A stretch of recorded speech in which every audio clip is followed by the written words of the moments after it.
Est-ce que tu peux acclamer fortement le Seigneur?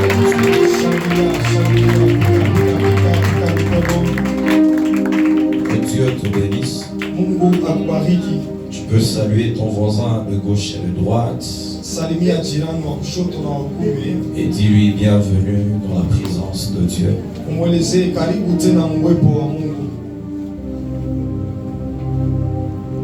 Alors nous sommes en train de parler de la prière. Depuis un certain moment, nous avons commencé à exploiter la prière.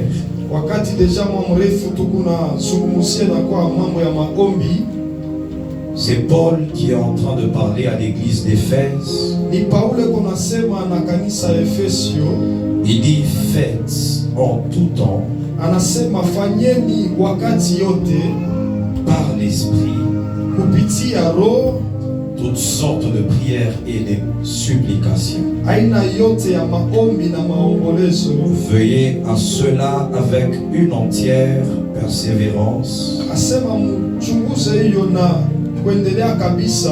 et priez pour tous les saints. C'est que Paul qui enseigne sur le combat spirituel,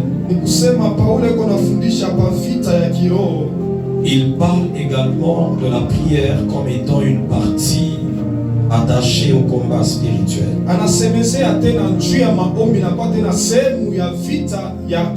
Et moi j'aimerais dire que la prière, c'est même le moment où toutes les armes sont utilisées, c'est même le moment de la bataille.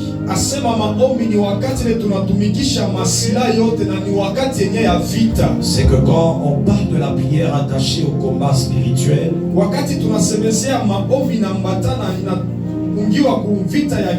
j'aimerais que tu comprennes que c'est le temps où tu t'engages dans cette bataille. Amen. Est-ce qu'on est ensemble? J'ai aimé ce que le modérateur était en train de dire. Il était en train de parler de l'efficacité de la prière. Et c'est un sujet qui m'intéresse depuis un certain temps.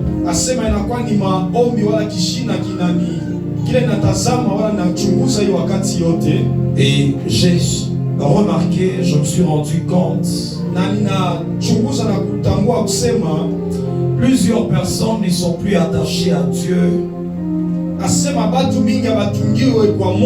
Ils ne sont plus attachés aux choses de Dieu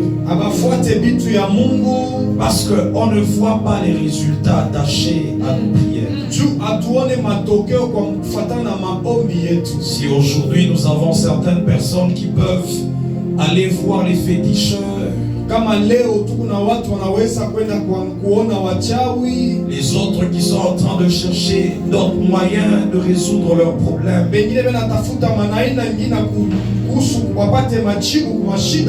c'est parce que nous ne voyons pas l'efficacité dans nos prières. Alléluia. Amen. Alléluia. Amen. Dis à ton voisin, tes prières doivent produire des résultats. Alléluia. Amen. C'est que c'est une chose, comme je le disais, qui m'intéresse depuis un certain temps.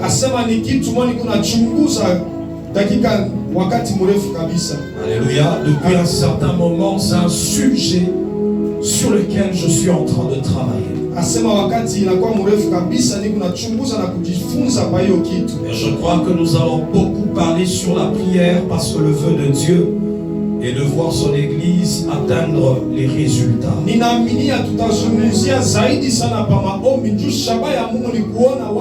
Si nous n'arrivons même pas à gagner certaines personnes à Christ, c'est par rapport aux résultats.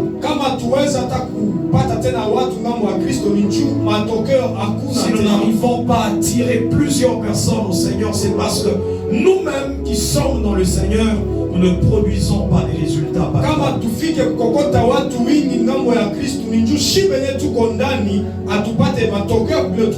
Alors à un certain moment, c'est comme qui dirait, en fait, l'Église est une association des hommes qui ont échoué leur vie et qui se réunissent, non. Na inaonekana kwamba kanisa na kwa tu ni kikosi cha watu wanashinda maisha eko nakutana tu kupitisha muda wao. En fait, l'église est une réunion, un rassemblement des hommes qui comprennent les voies de Dieu. Lakini hekalu inakuwa ni kikosi cha watu wanaelewa manjia ya Mungu. Ceux qui peuvent atteindre Dieu et produire des résultats sur la terre. Na bale wanaweza kumpata kumkuta Mungu na kuweza kutoa matunda hapa hapa. En fait, c'est ça que doit être une église. Asema hivi ndio kanisa napasi kuwa. Des hommes qui comprennent les voies de Dieu. Wale watu wako naelewa manjia ya Mungu. Afin de produire les résultats sur la terre. Pia kuweza kutoa matunda hapa dunia. Quels sont les résultats que toi et moi nous produisons dans nos prières? Ni matokeo kaniwe na mie tunakalaka tuko napata mu maombi yetu. Quels sont les résultats que toi et moi nous sommes en train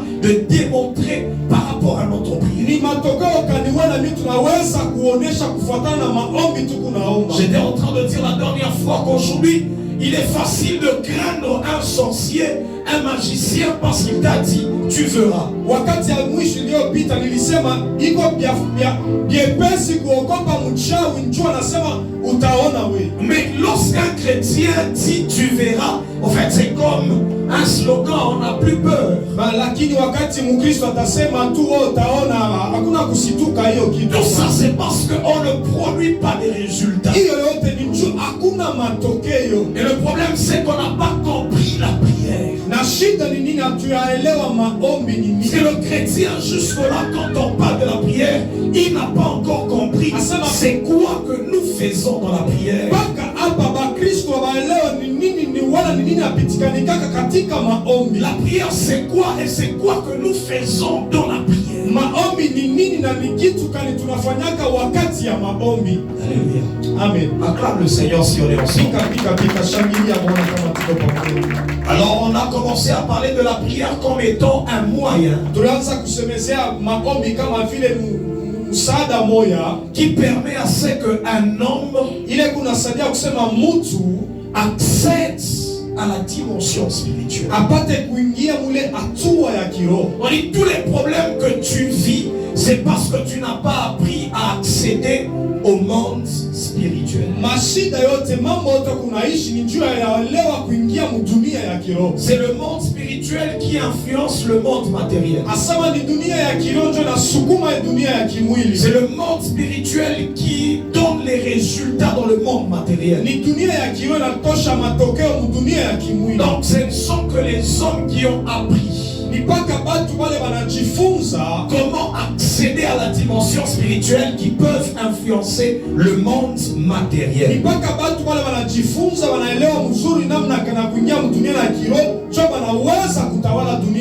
que tous les résultats que tu veux atteindre dans le monde physique dépendent de ton accès dans le monde spirituel. Dépendent de ton influence dans le monde spirituel. Dis à ton voisin, tu dois influencer le monde spirituel.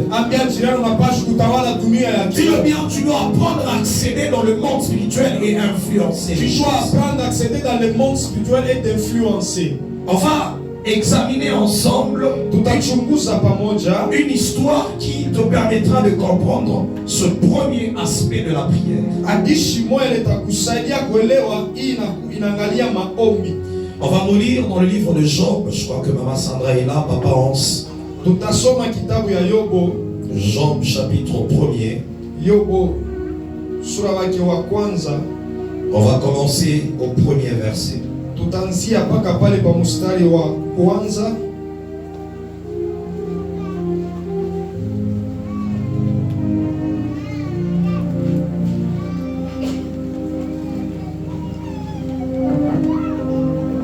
Job chapitre 1er. Je pensais que tu pouvais te tenir debout pour honorer la parole.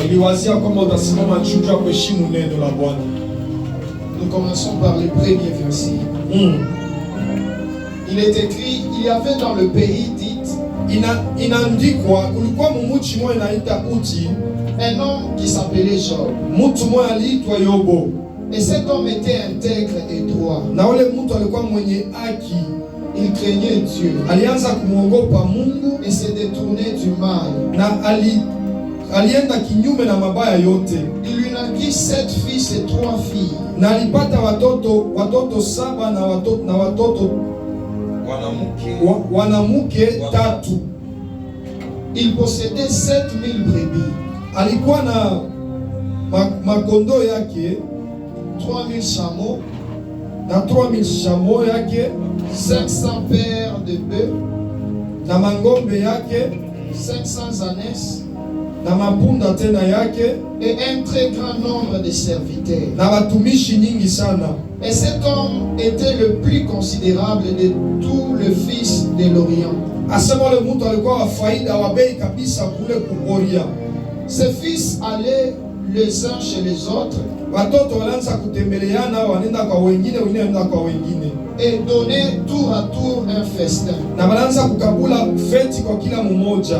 Et ils invitaient leurs 3 sœurs à manger et à boire avec eux. Wanaanza kuita wabinti yao wala waloko yao wanamke njoo kuweza kula nao pamoja. Et quand le jour du festin était passé, Na wakati siku ya feti ilipita, Job appelait et sanctifiait ses fils. Yobo aliita na kutakasa watoto yake, Puis il s'est levé de bon matin na kisha akaamka asubuhi et offrait pour chacun d'eux un holocauste. na akatoa kufuatana mtoto moya sadaka. Car Job disait, Juu Yobo anaanza kusema, peut-être mes fils ont-ils péché alisema pengine watoto yangu walifanya makosa au mabaya, et ont-ils offensé Dieu dans leur cœur. na walimkosea Mungu ndani ya mioyo yao. C'est ainsi que Job avait coutume d'agir. Ndio vile Yobo alikuwa na zoezo ya kufanya hiyo. Or, Lakini le Fils de Dieu watoto ya Mungu vers un jour se présentait devant l'Éternel. J'aimerais que quelqu'un maintenant suive attentivement à partir de ce verset. mimi napenda mtu ateke sikio kuanzia pa huu mstari. Or, Siku moya le Fils de Dieu watoto ya Mungu vers un jour se présentait devant l'Éternel. wanakuya mbele ya wamilele, Et Satan vint aussi au milieu d'eux. na shetani naye pia akakuwa kati yao. L'Éternel dit à Satan, Mungu wamilele akamwambia shetani, d'où viens-tu? umetoka wapi? Et Satan répondit à l'Éternel, Na shetani akamjibu wamilele hivi, de parcourir la terre et de m'y promener. ninaanza kuzunguka tu pa dunia na kujitembeza. L'Éternel dit à Satan, Wamilele akamwambia shetani, as-tu remarqué mon serviteur Job? eti uliona kwa mtumishi wangu Yobo? Il n'y a personne comme lui sur la terre. Hakuna mtu kama yeye hapa pa dunia. C'est un homme intègre et droit, Ni mtu mwenye haki, craignant Dieu anaogopa Mungu et se détournant du mal. na anatia kinyume mabaya yote. Et Satan répondit à l'Éternel, Na shetani akamjibu wamilele hivi, est-ce une manière désintéressée que Job craint Dieu? eti ile inakuwa faida njumu Yobo aogope Mungu? Ne l'as-tu pas protégé? Ni njuu wewe unamkinga Lui, sa maison yeye na nyumba yake et tout ce qui est à lui. na vyote vinakuwa vyake. Tu as béni l'œuvre de ses mains Ulibariki kazi ya mikono et yake, ses troupeaux couvrent le pays. na nyama yake inazambazwa mu nchi yote. Mais étends ta main, Lakini toa tu mkono wako, touche à tout ce qui lui appartient. gusa kwa vyote vinakuwa vyake, Et je suis sûr qu'il te maudit en face. na niko na ile hakikisho kwamba atakuhukumu kwa kumbele yako. L'Éternel dit à Satan, Wamilele akamwambia shetani, voici tazama, tout ce qui lui appartient, vyote vile vinakuwa je te vyake, les livre. mimi nakupatia vyo, Seulement, lakini ne porte pas la main sur lui. usiguse mkono wake kwake. Et Satan se retira de devant la face de l'Éternel. Na shetani akatoka. Est-ce que tu peux acclamer fortement Jésus? Shangilia, shangilia, shangilia, shangilia kwa nguvu. Alors cette histoire m'a vraiment intéressé. Asema hii hadithi inanipigia roho kabisa, Parce que c'est une histoire ni njuni hadithi qui explique les réalités spirituelles. iko nafafanusha ile na kwa maukweli ya kiroho. La Bible est en train de nous dire que un conseil Biblia yetu inatueleza kusema shauri moya se passait dans le monde spirituel. ilianza kupitikana mu dunia ya kiroho. Alléluia. Amen. La Bible est en train de dire quel conseil se passait dans le monde spirituel. Biblia inasema shauri moja inaanza kupita mdunia ya kiroho. On dit que Dieu Banasema Mungu était en train de s'entretenir avec le diable. anaanza kuzungumza na shetani. Alléluia. Amen. On est ensemble. Eti tuko pamoja. Dieu qui parle avec Satan. La Bible dit que les fils de Dieu se sont présentés devant l'Éternel. Biblia inasema batoto ya Mungu wanaenda mbele ya wa milele. Satan aussi était présent dans cette réunion. Na shetani naye alikuwa kati ya kile kikosi. Mais il y avait Job qui était absent ce jour-là. Lakini Yobo alilofa ile siku. Mais ce qui m'intéresse, c'est que Job, lakini nakokota mawazo yangu ni kusema Yobo, il commence à voir certains événements arriver dans le monde physique.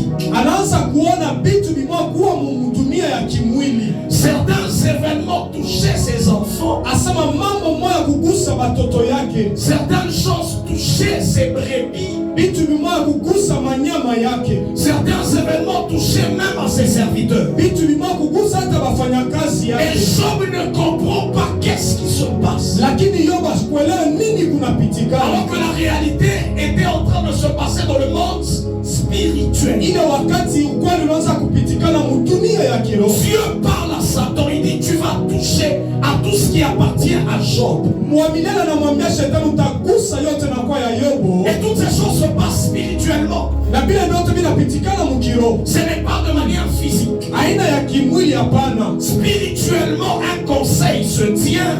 Mkiroho shauri moja inatungiwa. Spirituellement il y a des hommes qui se réunissent. Mkiroho watu wanakutana, et qui prennent un programme, une décision. Na wakabeba shauri moja sur la vie de Job. Kwa maisha ya Yobo. Job qui se lève. Yobo akaamuka. Mais il voit seulement la succession des événements. Anaanza tu kuishi kufuatana kwa maisha. Il y a ses enfants qui meurent. Ikuko watoto wake wanafariki. Il y a des pertes dans ses troupeaux. Kunakuwa vitu vinapotea mbanyama yake. Il ne prospère plus. Asiendelee tena. Et il n'arrive pas à comprendre ce qui était en train de se passer. Na asifike mkuelewa nini inaanza pitikana. Mais la réalité c'est que dans le monde spirituel, ukweli ni kusema mdunia ya kiroho, il y avait une très grande activité qui se passait. Kulikuwa tendo kubwa kabambi inaanza kupitikana. Mais Job n'était pas au courant de tout ce qui se passait dans le monde spirituel. Lakini Yobo hakuelewa hata kitu inaanza pitikana mdunia ya kiroho. Il y a des choses qui se passent dans ta vie physique. Ni kusema vitu vinapitikana mu maisha yako ya kimwili. Ils sont les résultats d'un conseil spirituel. Inakuwa ni shauri moja kutokea mdunia ya kiroho. Et toi tu ne peux pas arrêter ces choses parce que tu ne connais pas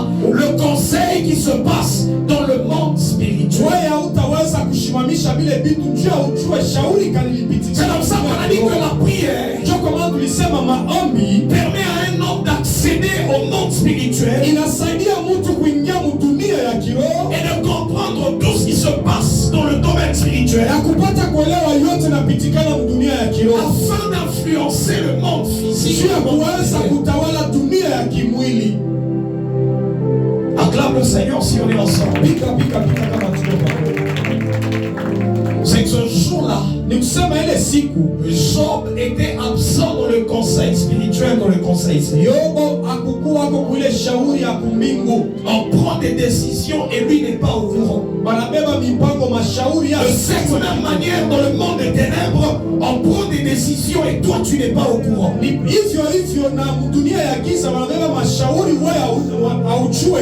toi tu ne peux même pas accéder au monde spirituel pour voir ce qui se passe.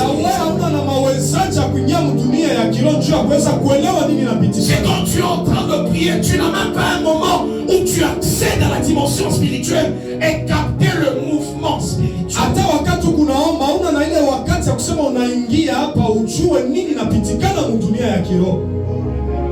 Alléluia. Amen. Dis à ton voisin, la prière, c'est un moment où tu accèdes au monde spirituel. Parce que quand tu pries, tu dois fournir un effort d'accéder à la dimension spirituelle et capter ce qui se passe dans le monde spirituel. Savoir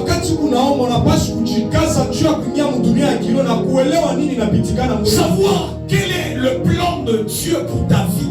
Quel est le plan de l'ennemi contre ta vie? Ni kusema ujue ufahamu ni nini wazo ya Mungu juu ya maisha yako na ni nini wazo ya shetani Et c'est ça qui te permettra d'arrêter d'influencer le monde matériel ou le monde physique. Na hiyo ndio itakusaidia upate kutawala dunia ya kiroho. C'est que donc sera difficile de changer les choses si tu n'as pas appris à accéder à la dimension spirituelle. Itakuwa vigumu kubadilisha vitu kama unaelewa kuingia kule kudunia ya kiroho. C'est l'histoire de cet homme Ni kusema hadithi ya huyu mtu est en train de te faire voir comment le monde spirituel influence, impacte le monde physique. hadithi ya huyu mtu iko na kusaidia wewe kuelewa namna gani dunia ya kiroho inatawala dunia ya kimwili. Job, il essaye par tous les moyens. Il ne comprend pas ce qui est en train de se passer. Yobu anajikaza juu ya kuelewa lakini asikuelewa ni nini kunapitikana. La Bible arrive même à la dimension de nous dire, Biblia inafika mpaka na mwatua et kutuelezea. c'est le diable qui révèle ce secret. Asema ni shetani yako analeta hiyo ufunuo. Il dit si aucun mal n'arrive à Job, Asema kama hata kibaya kimoja kifike kwa c'est maisha parce que yako, Dieu, ni kusema uwaye Mungu qui est un esprit, anakuya roho établit une sécurité autour de anatia ukingo moja kando kando ya Yobu. c'est que ce sont les esprits, Ni kusema ni ile ou maroho c'est le monde spirituel au ni dunia ya qui kiroho protège les iko na choses, kinga vitu ya qui kimwili, protège même les hommes qui sont sur la terre. iko na kinga tabatu beko chini ya jua. C'est le diable qui révèle cette réalité Ni spirituelle. shetani yako analeta hiyo ufunuo. Il dit si on ne parvient pas à toucher Job, ce n'est pas parce qu'il y a quelque chose de physique. Non.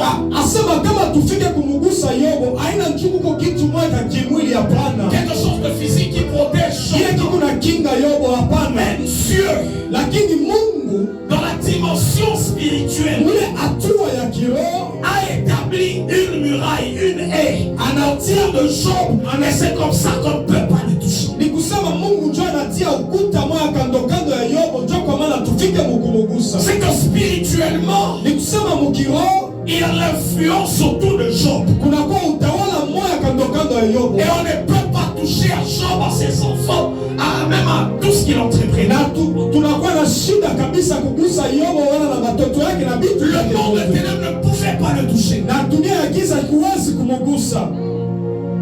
Pourquoi? Parce que le monde spirituel protège un homme qui est sur la Juu terre. ya nini? Ni juu dunia ya kiroho inaanza kukinga huyo mtu anaketi pa dunia. Parce que si tu n'as pas encore compris Kama hauyaelewa kamwe que la prière est un moment où tu actives le monde spirituel, ya kusema maombi ni wakati kunatia tendo ya dunia ya la prière est un kiroho. moment où toi tu entres en contact avec le domaine Ya spirituel. kusema maombi ni wakati unaingia uhusiano na dunia ya Il kiroho. te sera difficile Itakuwa kwako bigumu kabisa de voir les choses changer dans le domaine physique.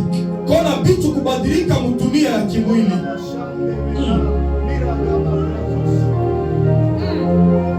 Qu'est-ce qui était en train de tuer les troupeaux des gens? Asema nini ilianza kuwa makondo manyama ya Yobu? Est-ce que c'est quelque chose de naturel? Eti ilikuwa kitu ya kuumu ya umbo hivi? Non, c'est quelque chose de spirituel Hapana, ilikuwa ni kitu moja ya kiroho qui influençait ce qui s'est passé autour de cet homme. ilianza kutawala, wala ilikuwa nyuma ya yote ilianza kupitikana mu maisha ya C'est Yobu. la seule chose qui pouvait changer les événements autour de Job. Kitu tu moja kilipaswa kubadilisha vitu kukandokando C'est ya arriver Yobu. à changer le conseil Ni qui kufika était pris dans le monde spirituel. ni kufika kubadilisha ile shauri ilitungiwa mdunia ya C'est kiroho. arriver à changer les décisions qui étaient prises dans le monde spirituel. Ni kufika kubadilisha mipango ilitungiwa mdunia ya kiroho. On est ensemble. Eti tuko pamoja. Parce que la prière est un moment où tu changes les décisions. Asema maombi ni wakati ule kuna kubadilisha mashauri moya. Dans le monde spirituel, on prend certaines décisions et toi tu entres pour changer ces décisions. Mdunia ya kiroho wanabeba mipango moya, wewe unafika unaingia unabadilisha ile mipango. Alléluia. Amen. Alléluia. Amen. Est-ce qu'on peut nous lire une portion d'écriture que j'aime très bien, la sœur Julia, maman Mama Sandra? Julia, mama Sandra mtatusomea yako Habakkuk chapitre 2. Habakkuk 2 Chapitre 2. À commencer au premier verset jusqu'au 3e verset. C'est un verset que j'aime très bien. Asema inakuwa ni kitabu napendaka vizuri kabisa. Parce que cela nous montre une activité d'un homme spirituel ou d'un homme qui prie. Inatuonesha neno tendo moya huyu mtu anaombaka. On est en train de dire veillez à cela avec une entière persévérance. Ça c'est un homme qui veille. Huyu ni mtu yuko na Un chuma. veilleur. Ni mtu yuko na chuma yuko On pale. peut y aller. Habakkuk chapitre 2, commençant à partir du premier verset, nous en nom de Jésus. Amen. J'étais à mon poste. Nilikuwa pa fasi yangu ya kazi. Lorsqu'on parle du poste, ce n'est pas un poste physique, hein, comme on nous enseignait quand on était des enfants. Allez, bakiti yako, kama ni kazi yako ya protocole, baki hapo. Mpaka pale ikala tu. Ce n'est pas un poste physique. Haina ile poste ya kimwili fasi En yangu ya fait, il est en kimwili. train de parler d'une position spirituelle. Ah, lakini kuna semesha hali moya ya kiroho. Moi, je me pose toujours des questions. Mimi najiswalaka paka maswali. Comment Dieu pose la question à Adam? Asema namna kanimuma na mswali Adamu. Adam, où es-tu? Adamu wewe uko wapi? La Bible dit que notre Dieu, il est omniprésent, Biblia inasema omniscient, Mungu wetu omnipotent. Mais il anayekalaka va nafasi poser une yote. question à Adam, où es-tu? Anajua mambo yote na akamswali Adamu wewe uko wapi? Parce que dans le monde spirituel, il y a une position qui te permet d'entrer en contact avec Dieu. Ni kusema mdunia ya kiroho unakuwa hali moja itakusaidia uingie msiano. Et Dieu qui vient pour voir Adam à leur point de contact, point de rencontre, il ne trouve pas Adam. Mungu anakuwa kumtafuta Adamu pafasi wanakutaniaka lakini asimupate. C'est ça le poste dont on est en train de parler. Njoo fasi ile beko na semeze. Et j'étais à mon poste. Asema nilikuwa pafasi yangu. J'avais déjà pris une position spirituelle. Nilikuwa deja nishabeba hali moja hivi ya kiroho. Et je me tenais sur la tour. Et je m'étais né sur la tour. Na nilikuwa nishasimama pale juu kabisa juu ya kuona. J'aime l'interprète. Il dit je m'étais né à un lieu élevé. Nilikuwa nishasimama pale juu kabisa. Parce qu'on parle de la tour, c'est un lieu élevé. Wakati wanasemezea tu ni fasi moja ya juu kabisa. Tout le monde peut rester à un niveau, à une dimension physique. Asema batu wote wanaweza kubakia hatua moja hivi, hali moja hivi ya chini. Un lieu physique. Hali moja hivi ya kimwili. Mais Habakkuk avait la capacité d'aller sur un bon lieu. Lakini Habakkuk alikuwa na mawezaji ya kwenda pale fasi ya juu. C'est un homme qui quittait le domaine naturel Asema ni mtu anaweza kutoka mwili hali ya kimwili afin d'aller à une dimension spirituelle juu ya kuweza kwenda patua moja ya juu ya kiroho et capter ce qui s'est passé dans le monde spirituel. na kuweza kuona vyote vinaweza kupitikana mdunia ya kiroho. Premièrement, il était à son poste Ya kwanza alikuwa pa afasi yake et il était sur cette tour de garde. na alikuwa pale juu fa ile fasi ya juu. Je veillais. Je veillais. Asema nilianza kuchunga pale. Veiller, ça veut dire quelqu'un qui était attentif. Ni kusema mtu alikuwa pale macho. Qui attendait. Quand on dit quelqu'un est attentif, ça veut dire c'est quelqu'un qui attend que quelque chose arrive. Asema alikuwa pale mkongolea kitu moja kionekane. Quand on dit quelqu'un est attentif, c'est quelqu'un qui attend qu'un événement arrive. Tu n'as pas le droit de dormir, tu n'as pas le droit de somnoler, tu attends que quelque chose arrive. Asema uko pale unaongolea kitu moja, hauna na ruhusa kusinzia wala usingizi. Ce sont ceux qu'on appelle les veilleurs. Asema pale ndio wanasema kama chungaji. Ils veillaient pourquoi? Pour voir ce que l'Éternel me dirait. Première de choses, pour voir ce que l'Éternel Kitu ya kwanza kuona bila wakilela atanielezea. Et c'est que je repliquerai après ma plainte. Deuxième de chose, c'est que lui devait repliquer Asema kitu ya après la plainte. kitu ya pili ile yeye atajibu kisha. On comprend ce mouvement-là. Yesu tunaelewa hiyo. Il était à son poste. Alikuwa pafasi yake, Il veillait alianza kuchunga kongolea pour voir ce que l'Éternel lui dirait. juu ya kuona bila wa milele atamwelezea. Et lui de son côté ne devait pas rester calme Na yeye kungambo yake asikupasi kuikala kimya. afin de repliquer. Alipasi na yeye kurudisha tena. Après avoir fui, après avoir entendu, Kisha kuona kisha kushikia alipasi na yeye c'est que tena Habakkuk kurudisha. était un homme Habakkuk alikuwa mtu qui entrait dans le conseil de Dieu. ule alianza kuingia mshauri ya Mungu. Dieu parle et lui il réplique. Mungu anasema na yeye anajibu. Dieu parle et lui il réplique. Mungu anasema na yeye pia anarudisha. C'était un homme comme Moïse. Alikuwa mtu kama Musa. Dieu veut tuer le peuple, Moïse conseille. Mungu anapenda kuwa taifa, Musa anamshauria. Moïse replique qu'il dit Musa à Dieu, anamrudisha, anamwelezea Mungu Dieu ne hapana, peut pas tuer ce peuple. hawezi kuwa hii taifa. Dieu fait sortir ce peuple depuis l'Égypte. Inaitosha kwanza Mais Mumisri. si ce peuple mourait là maintenant, on dira Hapa que sasa kama taifa tu n'as inakufa, pas atteint des objectifs. asema wewe ufikishe masaba yako. C'est qu'il y a une catégorie d'hommes spirituels. Sema kuna kwa kikosi ya watu ambao Ils bakiroho comprennent qu'on peut accéder dans le domaine des esprits. beko naelewa kwamba tunaweza kuingia mwale hatua ya kiroho Changer ce qui se passe spirituel. na kubadilisha vile vinapitikana mukiroho Afin de repliquer après avoir entendu. juu ya kuweza kujibu kisha kushikia.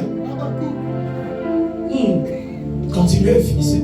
L'Éternel m'a adressé la parole Wa milele akasema na mie hivi, et il dit, anasema hivi, écris la prophétie, andika hii unabii, grave-la sur des tables, asema uiandike pale pamaa afin qu'on la lise couramment. juu bapate kuisoma.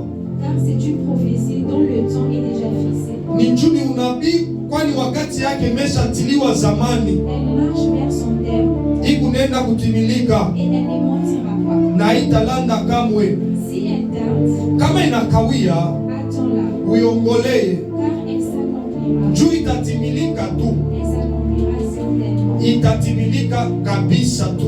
Acclame le Seigneur si on est en chaque. Shangilia Bwana kama tuko pamoja, shangilia.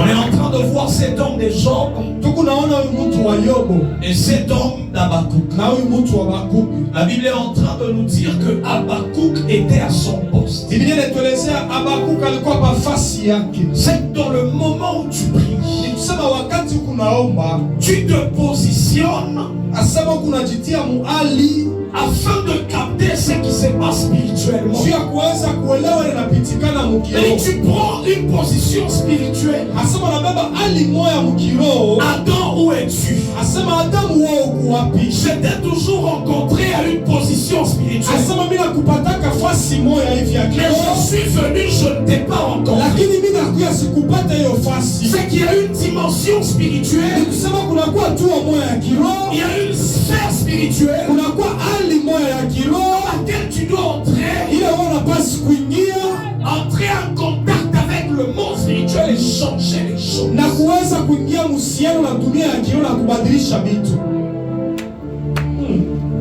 Alléluia. Amen. On est ensemble. Eti tuko pamoja. Ça, c'est la première dimension de prière qu'on était en train Ile d'enseigner. inakuwa ni hatua ya kwanza maombi tunaanza kusemezea. Il y a une prière qui se passe dans la dimension spirituelle. Kunakuwa maombi napitikana mule Il hatua y a une activité qui se passe dans le monde spirituel. kunakuwa tendo moja napitikana mule hatua ya kiroho. Est-ce qu'on est ensemble? Je monte avec quelqu'un. Eti napanda na mtu moja. Papa, ce ne sont que les hommes qui accèdent à la dimension spirituelle Baba asinipaka watu ndio wanaingiaka mu hatua ya kiroho qui peuvent établir les choses dans le monde matériel. na wanaweza kutia vitu hapa chini ya jua. Élie est en train de parler. Elia iko nasema Il hivi. dit le Dieu devant qui je me tiens Asema est vivant. ule Mungu kumbele yake kule na shimamake kwa mzima. Il n'y aura pas de pluie en Israël sinon à ma parole. Mvula haitapika Muisraeli kama haina misemo yangu. C'est parce que Élie était un homme qui se tenait au devant de Dieu, Juu Elia alikuwa mtu ako nasimama mbele ya Mungu qui pouvait déclarer sur la terre na aliweza kutangaza hapa chini ya jua et que les choses pouvaient être influencées sur la terre. na vitu vilipaswa kusukumiwa hapa chini ya jua. On pense qu'il a fermé la pluie parce que c'était seulement une déclaration. Na tunawazani mtu tu alisema nafunga mvula na Réveille-toi aussi un jour, parle à la pluie. nawe simama mbele siku moja useme kwa mvula. Dis aussi sinon à ma parole. Na Ici au useme Congo, mpaka kama haina misemo yangu il n'y aura pas de pluie. hakutakuwa mvula. Simama siku moja na useme. Parce que l'efficacité de la prière de Élie, de la déclaration de Élie, était attachée à sa position. Asema matokeo ya maombi Et le Dieu devant qui je me tiens. asema Mungu mbele yake ule nasimamiaka. Ce sont les hommes qui se tiennent devant Dieu, qui peuvent venir sur la terre et dire tout ce que tu lieras sur la terre sera lié au ciel. Ani basi wanasimamaka mbele ya Mungu ndio wanaweza kuwa hapa dunia na kusema misemo na inatimilika. Ils vont dire tout ce que tu lieras sur la terre Na watasema joto utafunga hapa chini ya jua sera lié dans le ciel. na kule kumbingu C'est que ce n'est kitafungiwa. pas un slogan. C'est une vie des hommes qui ont appris à se tenir devant Dieu. Je sais ce que j'ai fait dans la dimension spirituelle, et quand je déclare sur la terre, ces choses sont fermées dans le ciel.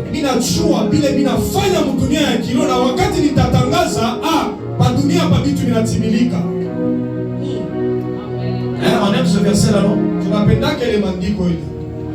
Tout ce que vous lierez sur la terre sera lié dans les cieux. Tout ce que vous déliez. Combien de choses nous avons liées, nous avons déliées? L'efficacité, nous avons lié les résultats.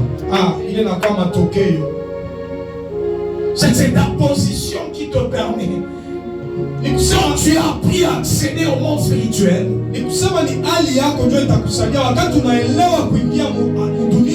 c'est ça qui te permettra que quand tu es sur la terre, tu déclares le monde spirituel dans ton. Tu l'exécutes.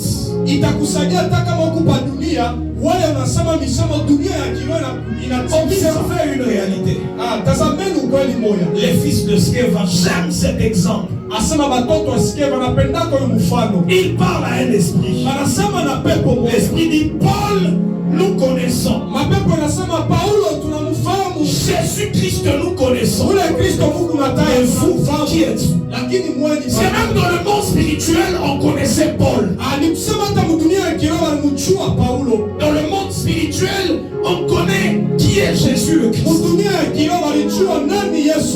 vous, est-ce que le monde spirituel, est-ce que le monde spirituel nous reconnaît? Pose la question. Est-ce que le monde spirituel te reconnaît pour que tu déclares sur la terre, et le monde spirituel se met en mouvement afin d'influencer les choses qui sont sur la terre?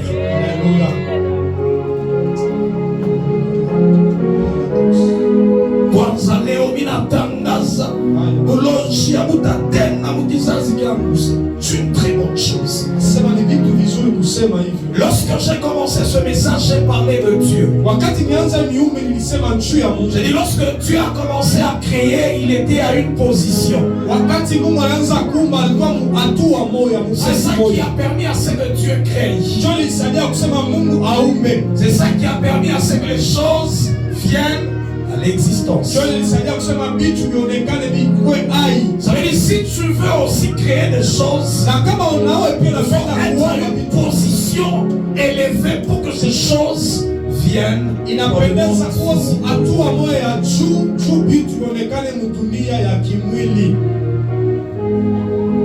On est ensemble. On est en train de parler de la prière. C'est à ce moment-là que tu peux parler comme Paul, comme on a dit le dimanche. Il dit, j'ai combattu avec les bêtes. Et il dit, ce n'est pas dans des vues humaines. Ce n'est pas avec les yeux physiques que j'ai vu ces êtres-là. Paul, il savait quand est-ce qu'il entrait dans le monde spirituel pour affronter les bêtes.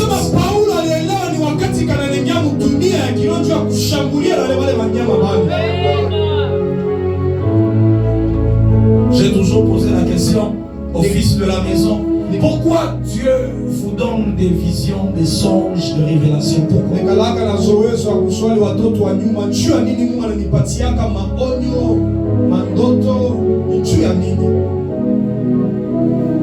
Surtout quand on parle des mauvaises visions, des mauvais.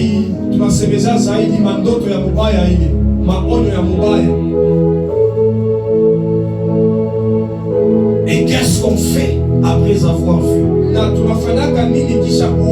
Habakkuk répliquait. Comment toi tu répliques? Et il réplique étant à une position. Tu vois ces animaux-là avec lesquels tu débats. Tu dois apprendre maintenant à les affronter consciemment et à répliquer.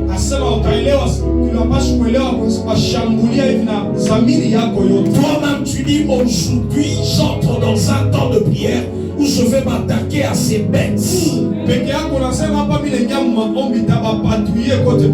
Ah, t'as pas patrouillé côté blébé. Alléluia. Ou bien on attend seulement. C'est ce qu'on attend. Alléluia. Acclame le Seigneur si on est ensemble.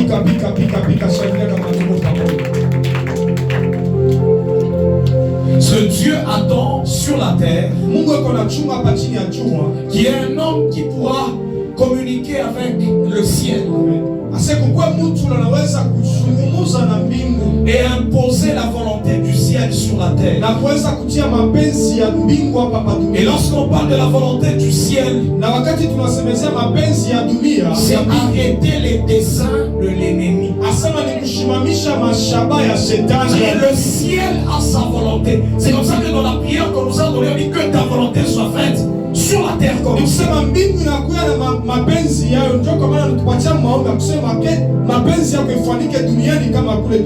Et toi, c'est à toi d'imprimer la volonté du ciel sur la terre. Ce n'est pas à Dieu.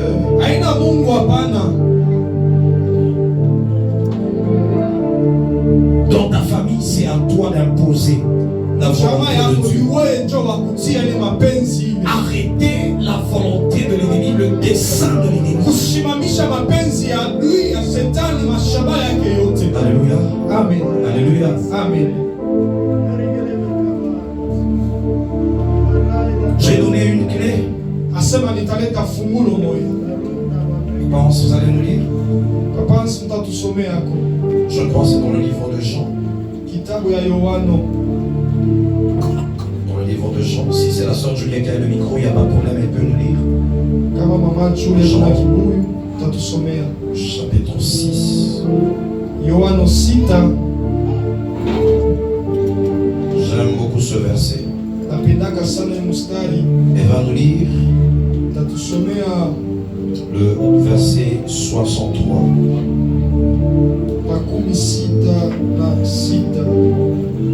63, pas 66, 63. C'est l'esprit qui vivifie. C'est l'esprit qui donne la vie, qui vivifie.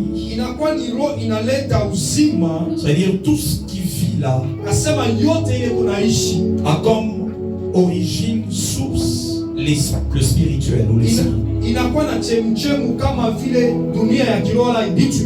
tout ce qui est maintenu en vie a comme origine le spirituel. C'est l'esprit qui vivifie.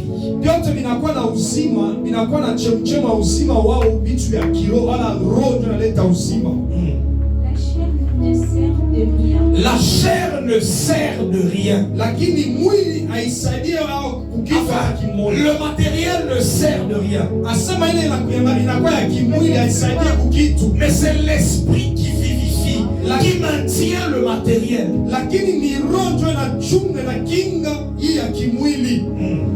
Les paroles que je vous ai dites, Les paroles que je vous ai dites, merci, sont esprit et vie. Les paroles que Christ était en train de dire étaient esprit et vie. L'une des choses qui te permet d'accéder au monde spirituel est la parole de Dieu. Derrière chaque écriture, il y a une porte spirituelle. Derrière chaque écriture, il y a soit un esprit, soit une porte spirituelle. Les paroles sont esprit et vie. Alléluia. Amen. Dis à ton voisin, les paroles sont esprit. C'est comme ça que les autres ne blaguent pas avec leurs paroles. Parce que les paroles, en d'autres termes, te connectent face au monde spirituel. Il y avait même des théories quand on était les enfants, où on disait que la nuit, il ne faut pas parler en haute voix. Oh non, on va voler ta voix. Non, en fait, ce n'était pas ça la théorie.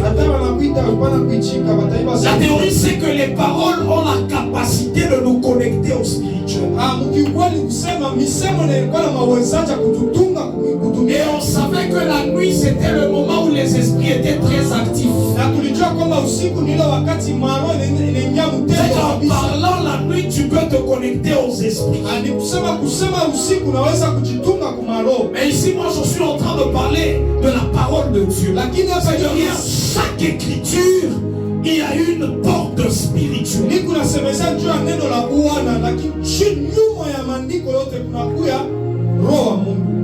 Alléluia. Amen. On est ensemble. Amen. Parce qu'il y a déjà des gens qui se demandaient, maintenant comment je peux entrer en esprit? Je te donne la première clé, c'est la parole.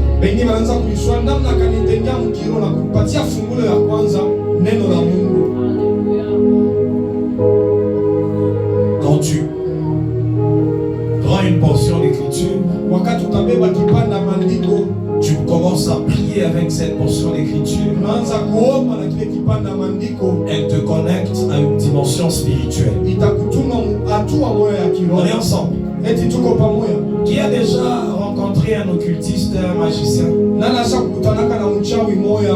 Pourquoi on leur donne des formules magiques? Oh non, moi j'ai habité dans un quartier où il y avait l'église de la Rose-Croix. Sur des bambous, hein? J'ai habité sur Tulipier là-bas. Et à un certain moment, tu entends, il le répète. Pendant ma répétition, il y a certaines formules. Il coupe sacracite, il lux. Est-ce qu'on peut acclamer le Seigneur?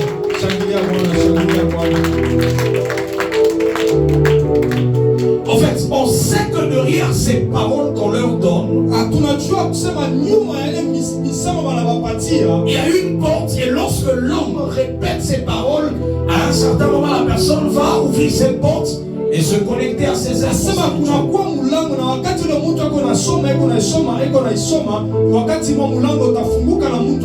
Et entrer en contact avec les esprits attachés à ces formules. Alléluia. Amen. Alléluia. Amen. On est ensemble. Mais ici, hein, tu ne connais même pas la parole que tu peux utiliser pour que.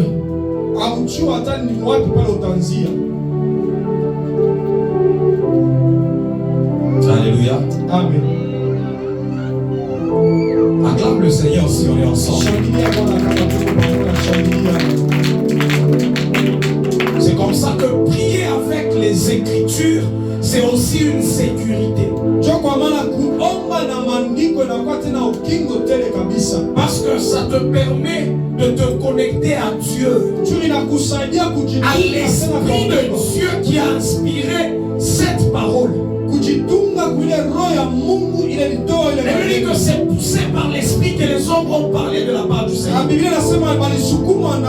Toute parole est inspirée de Dieu. Et c'est l'Esprit qui a donné ces paroles. Et toi, quand tu commences à répéter la parole de Dieu, tu ouvres une porte spirituelle.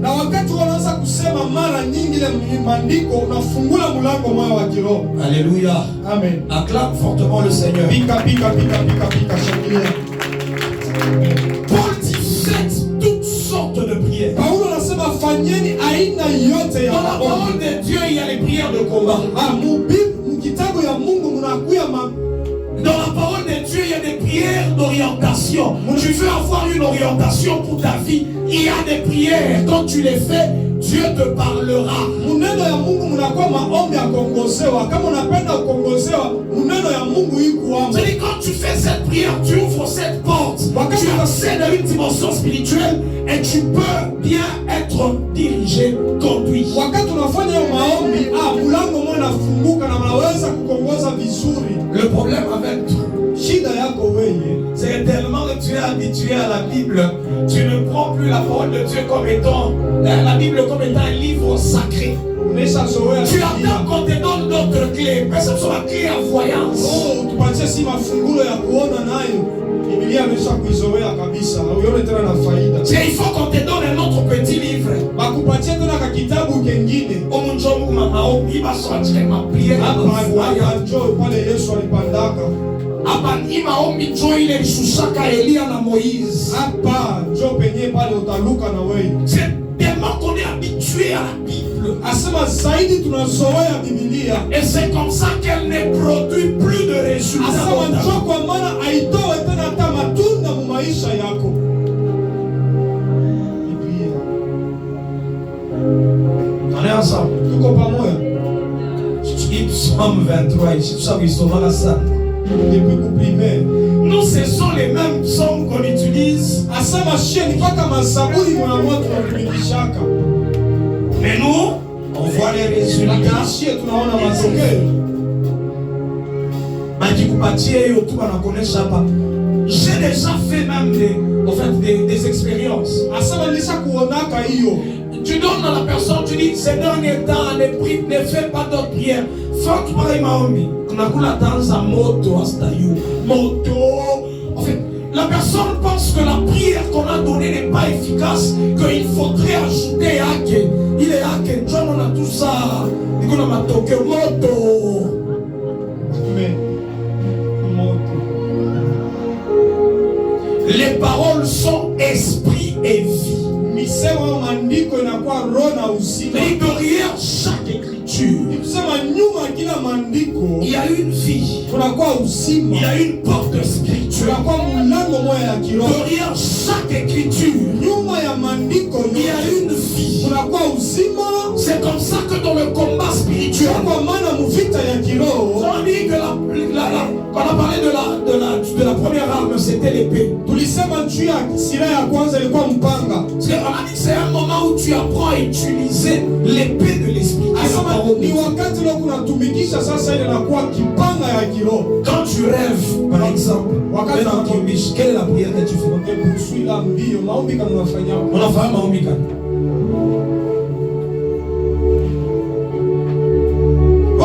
Pour que tu me dises que non, en fait c'était spirituel.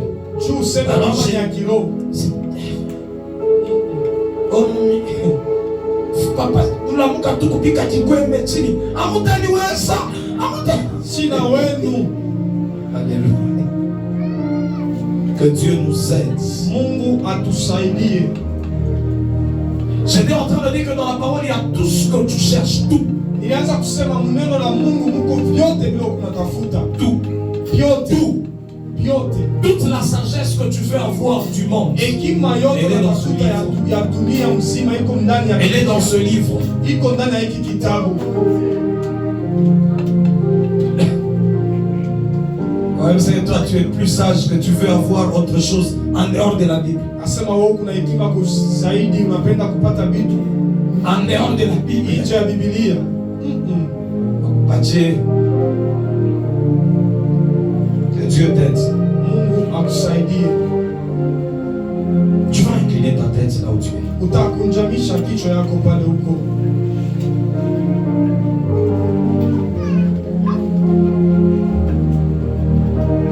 J'aimerais que tu fasses ta première prière en disant que je ne veux pas que les choses se passent dans le monde spirituel sans que je ne sois conscient ou au courant. Kumwambia Mungu akusema kwamba mimi sipendi vitu vipitikane mudunia ya kiroho mie bila kujua wala kufahamu. Comment quelqu'un va mourir dans ta famille sans que toi tu le sois au courant? Namna gani mtu anaweza kufariki mjamaa wewe haufahamu? Comment la maladie va frapper sans que toi tu le sois au courant? Magonjwa itaingia namna Tandis que cet homme de Job a été frappé parce mtu qu'il n'était pas au courant. alipigiwa juu alilofaka hiyo siku.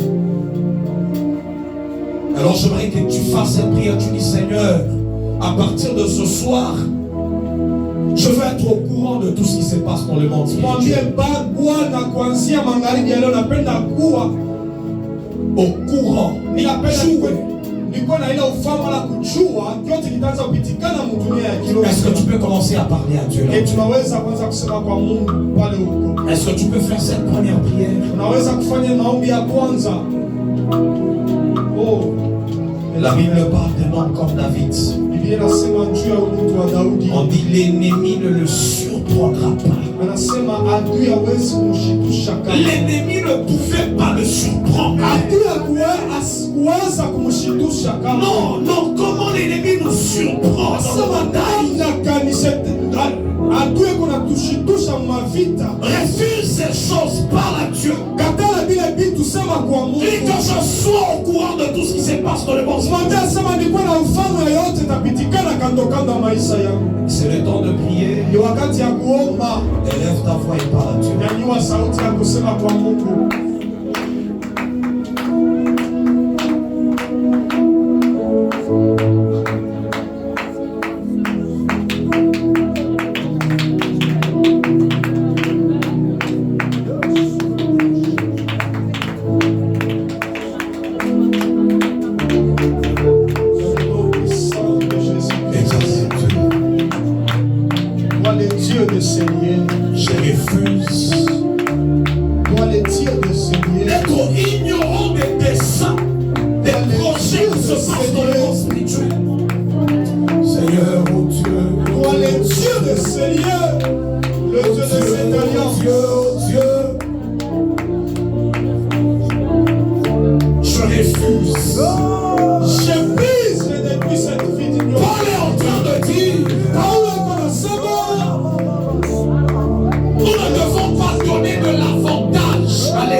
Ce qui se passe dans le monde spirituel. Est-ce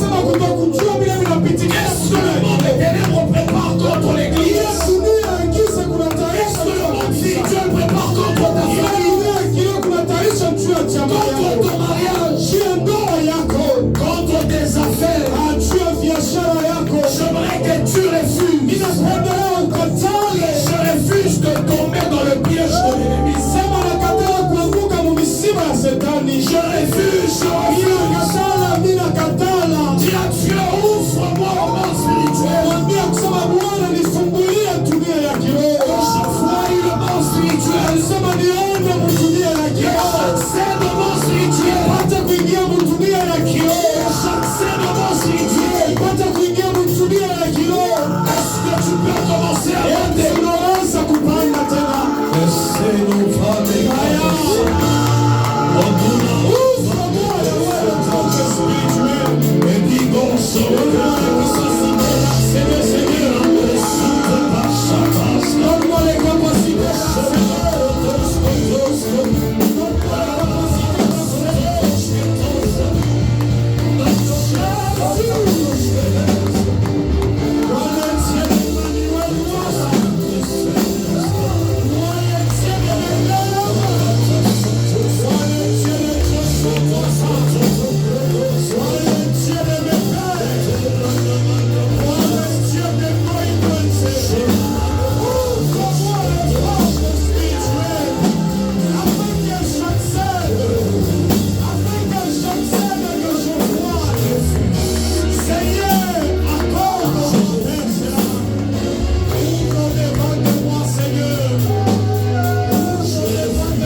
parlait du jardin d'Éden.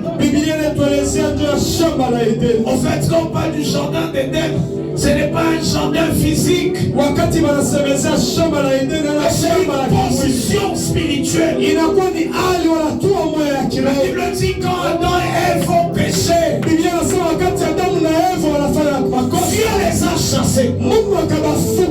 C'est après avoir chassé Adam et Ève, la Bible dit qu'on commença à invoquer le nom de l'Éternel. La Bible dit qu'on a placé même 2 chérubins à l'entrée du jardin. C'est la porte d'accès au monde spirituel. C'est la porte d'entrée vers Éden qui est une position spirituelle. C'est lorsque Adam et Ève ont péché qu'ils ont été tirés de cette position. Et il y a eu comme un voile spirituel qui s'est créé. Où il ne pouvait plus accéder au jardin et parler avec Dieu, communiquer avec Dieu. J'aimerais que tu pries en disant: Seigneur, que le voile se déchire, que la porte d'Éden s'ouvre encore, afin que je te rencontre, et que les chérubins me laissent entrer, et les chérubins m'ouvrent la porte. Est-ce que tu peux commencer à prier que la porte s'ouvre?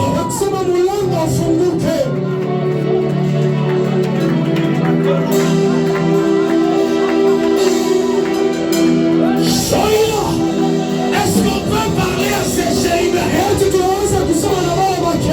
qui étaient placés à l'entrée du jardin? Ils jamais encore accéder au jardin. On veut encore entrer en cette position.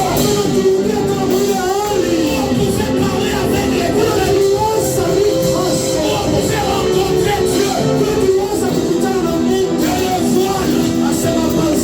Que le voile, il a séparé l'homme du jardin. Commence à se déchirer. Est-ce que tu peux battre les mains et commencer à monter en prière? Monte en prière. Monte en prière. Que les chérubins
Pendant quelques minutes, j'aimerais juste de t'entendre parler. Ne reste pas calme. Parle à Dieu.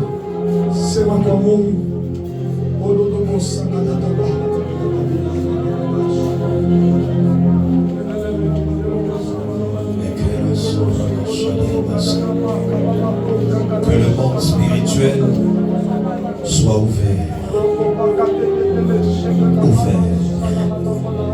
Que le voile se déchire. Que le voile se déchire. Que le voile se déchire.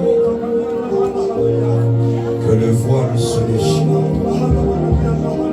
Que la porte d'Éden s'ouvre pour Jésus. Que la porte d'Éden s'ouvre pour Jésus.